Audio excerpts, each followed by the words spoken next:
Harris Hawks can. So I'm surprised you guys haven't hit some of the 5 questions yet. What inspired you to... Ding, ding, ding, ding, ding, ding, ding, ding, ding. Okay, the question is, how did you get into this? Pull that one up. Okay, so how did you get into falconry? All right, you know, I really think I need to come up with a more creative solution. I need to say something like, yeah, when I was a young person, I met this handsome guy, he was from Spain, you know, and he did this, but that wouldn't be true. Probably it happened when I was in Wisconsin. I heard something on NPR. And I was like, oh, okay, that's kind of cool. They were like, you know, falconry, you can send to the state and get a packet of information. So I did that. I sent it to the state for a packet of information, but I was just had arrived in Wisconsin. I was living in a trailer. I was renting. I don't have any land. So I got the packet. I looked at it. I'm like, okay, that's cool. Put it away. Several years later then, after I had settled down and I had a house and everything, came across that packet again, pulled it out, and I was like, oh, hey, let's check this out again now. Looked in it, and that list did have people who were falconers in the state who might consider taking you on as an apprentice. And I looked at it, and there was somebody in there that lived 5 miles from my house. Contacted him. He was very skeptical. But he said, you show me you've got the willingness to do the work, I'll take you on.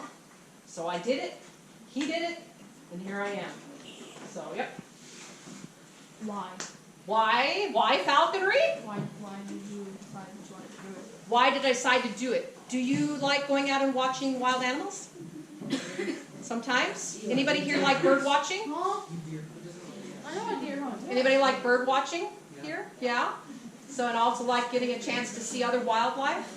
What we're doing, the bird is letting us come be a part of its life. So the bird, after we do the training, all we do with the training is just get them used to our presence and accept us and let us come along to watch. So we get to see firsthand, front row seat, the struggle between prey and predator.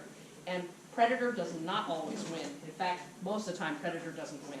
So it gives us a front row seat to see it. All the way in the back. Is it a boy or a girl? Which one? This one? Yeah. Fox?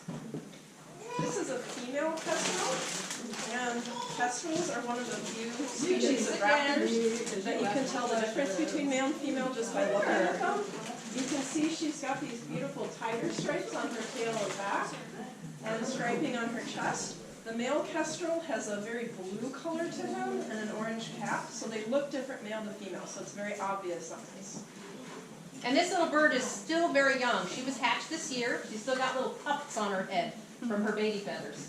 So she's just now getting full growth. And I've been to her house. This bird flies around loose in her house, but not here. Not here. The cat. What's your favorite part about falconry?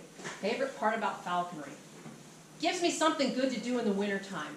You ever know how in the wintertime you're like, oh my gosh, there's so much snow outside and I just really, there's no sunshine, and it gives me a reason to go outside. Also though, again, it's that being on the front row seat to see the action between the prey and the predator. Behind you. Yeah, you. Yeah, you. How long does it take to train a bird? Okay, I'll open this up to the audience. How long do you think it takes to train? About 3 years. 5 hours. 5 hours? That would be really cool if it was 5 hours. 3 months. 5 years. You say 5 years? I heard 3 years. Well, 3 months. 3 months. 4 years, you're saying? 1 year. 10, 6, 7. I think I'll die if it's 10. If you mind. Why don't you go ahead and bring Nova out? Sorry, she's so brand new. I can't remember her name. Do you think she'll be? Well, go ahead and bring her out and see. She's going to bring her bird out. This bird was trapped last Thursday.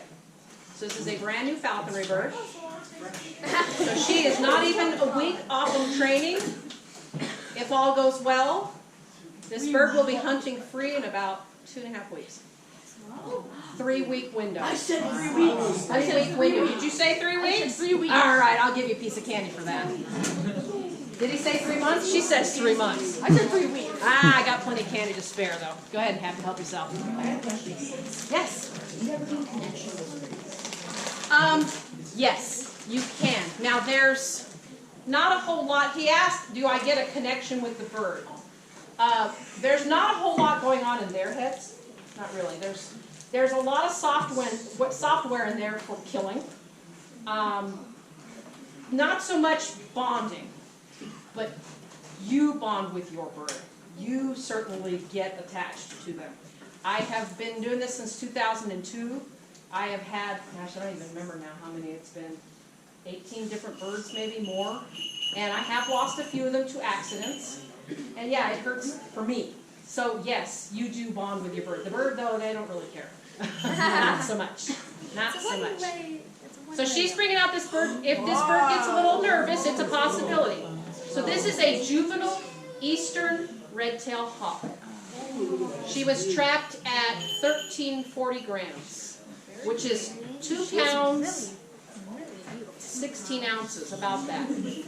Oh, I just gave that away. That's usually a question I always ask, though, is how much do you think they weigh? 220 pounds. Just 220 pounds? I hope not. Yeah, well, I just said how much it was. I'm gonna guess 2 pounds. So, as of last Thursday, this was a wild bird. Well, she's still a wild bird. She will always be a wild bird. But the first thing that we do when we bring them into captivity and falconry is to get them used to our presence. And we do that by hanging on to them in our fist and sitting in the living room and talking to them, getting them exposed to stuff like this. So she's getting kind of used to the idea that, okay, you're not going to kill me. And then we start communicating through food. And then that was another area that I'll go into in a moment about how we train them. It's called operant conditioning.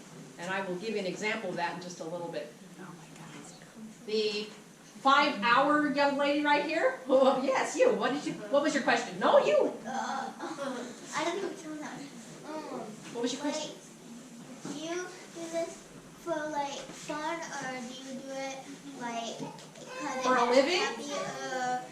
Like As a job, you mean? Yeah, I wish it was a job, but no, it's for fun.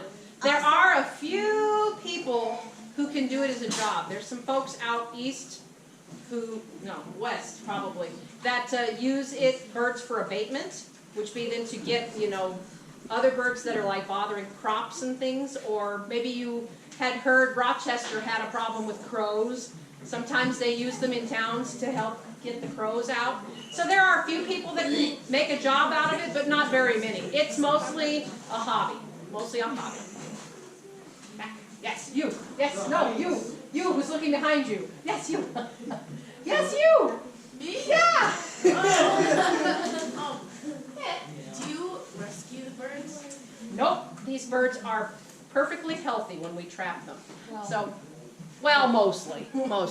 I did bring an example of a trap.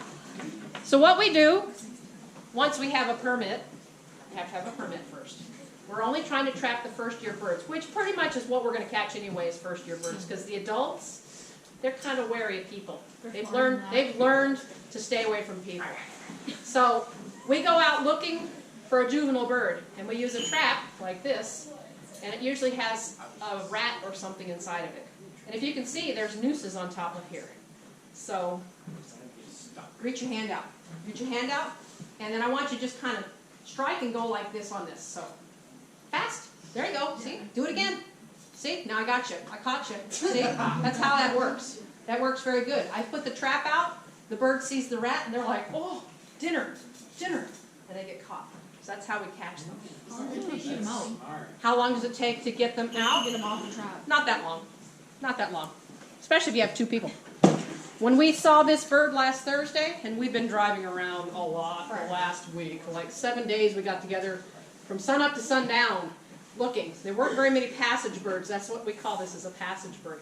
When we saw her, between the time we saw her and had her in hand, 10 minutes. When it works. When it works, it's great. How long do you keep the birds? Okay, most falconers, usually who get passage birds, will usually only keep them for a year or 2. We trap them in the fall, we train them, we hunt all winter long, and then we let them go, usually in the spring. We might keep them for a couple years, maybe.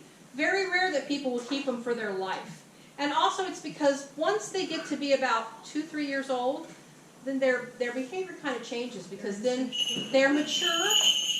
They want to go find a property. They want to go take a mate. They want to go have babies. So usually I've never kept one for more than 3 years, because then usually the bird was telling me, let me go.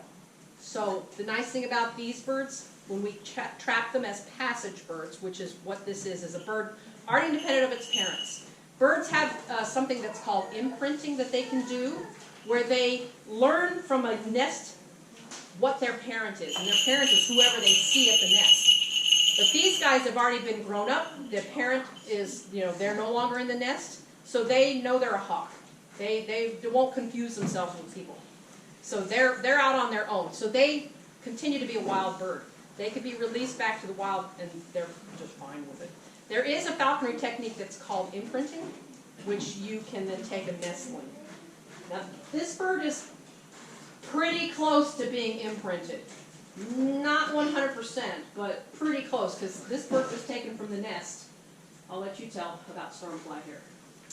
Yeah, imprinting is something that happens in a process with birds. They have multiple steps that happen, and it happens very quickly in the first few months of their life. And it's a way that they learn who is their parent, who are their siblings and rivals, who are their mates. And when a person raises a bird, and what the bird is seeing as people, they think that people are basically other birds. Like, they think that we're their social partners, their rivals. And it can actually cause a lot of problems with a bird if it thinks that you are a bird too, because it will interact with you that way, where a wild bird who Won't do that. isn't imprinted will never see people in that same way. So it's a little bit more of an advanced process. It's why apprentices aren't allowed to do it. Also, because she is imprinted on me partially, she can never be released, because she wouldn't be able to recognize a mate in the wild. She would go to people. She doesn't